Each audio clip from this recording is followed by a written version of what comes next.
Hey, what's up, guys? I know it's been a while since I posted a video, but I wanted to do a quick video about this. I just saw the news. Some of you may not have already seen it, but I just saw the news that Wrestlemania this year will not be taking place in Tampa. They're gonna do it in an empty arena like they have been recently with episodes of Raw and SmackDown at the Performance Center in Orlando, because of the coronavirus thing. And a lot of people have seemed upset about it. Me, I'm not really upset about it. I understand why. You know, it's for the betterment of everybody else, so nobody gets exposed, so it doesn't spread. Because they're expecting close to 100,000 people, if not 100,000 people. Now, what they haven't truly announced is the Hall of Fame ceremony, the takeover before WrestleMania, etc. But I'm expecting they're going to do the same thing for those as well, and the only way you'll be able to watch them is if you have the WWE Network, or you buy it on pay-per-view. Although I am looking forward to this year's WrestleMania, there's just some good matches I am expecting to enjoy. Drew McIntyre and Brock Lesnar, hopefully it's not a super short match. Hopefully they actually do some good work, and hopefully McIntyre goes over like a lot of people are wanting to see. AJ Styles and Undertaker, I'm sure is going to be a fantastic match. Bray Wyatt and Cena, hopefully it's going to be better than the last time they faced at WrestleMania. It was just so short and just god-awful, in my opinion. But for the people who are hearing this news and you're upset because, you know, you think it's stupid or you think the coronavirus is BS, grow the hell up and actually do your research on the coronavirus to see how bad it actually really is and how easily it can spread. And even more for the people who never even bought tickets to WrestleMania and they're complaining. If you have the network or are able to get it on pay-per-view, you're still going to be able to watch it, so there's no reason to complain. There's no reason to piss and moan about it. But I do still plan to watch it. I might do a review on it. I might not. I'm not sure yet. Depends on how long it is, because WrestleMania is late. The past, especially the network years, have been crazy long, to the point where it would take over an hour for a video to review it match by match. If I do a review, it'll probably be on the marquee matches, the Goldberg and Roman Reigns, Undertaker and Styles, Cena and Wyatt, and Brock and McIntyre, and whatever they're going to do with the women's titles. God, I still ain't figured it out yet. It looks like Ripley and Charlotte. I don't know. But for what title is it? If it's going to be for the NXT title, then I guess that means Charlotte's going to go back down to NXT, which, fine. I don't watch NXT like that anyway. I really don't care. I'm not a Charlotte fan. I never have been. And you Charlotte fans will probably jump all over me in the comments. Don't care. That's your opinion. And my opinion is she would not be in the spot she's in if her last name wasn't Flair. That's my opinion. There's no way she would already have, 10, 11 women's title reigns already?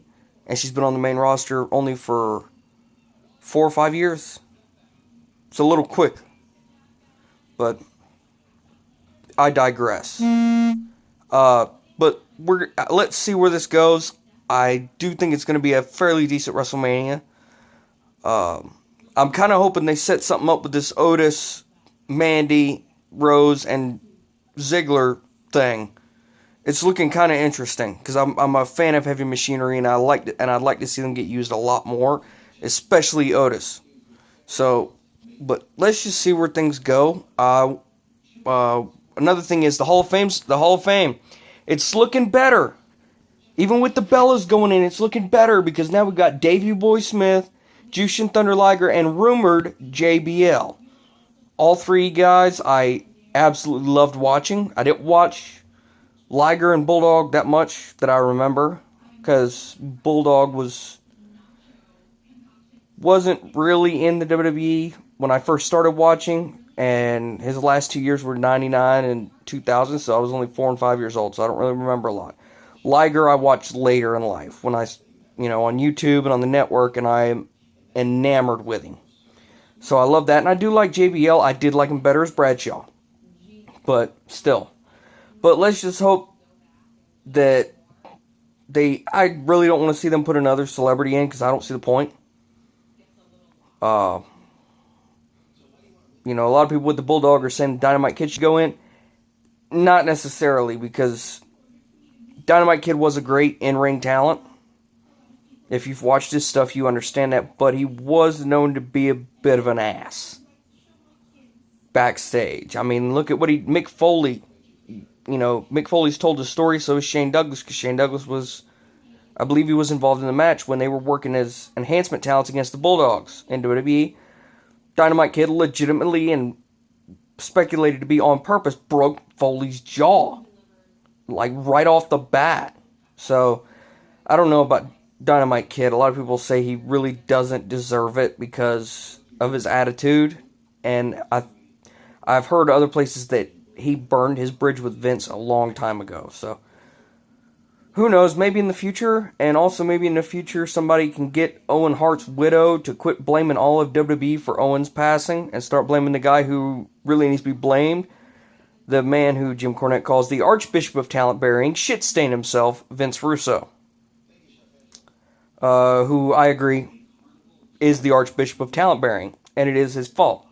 Because many people close to Owen and that were at the show said that Owen didn't want to do the cable spot, and Russo made him go along with it anyway. So, screw you, Russo. If you see this, you probably won't, but if you do, screw you.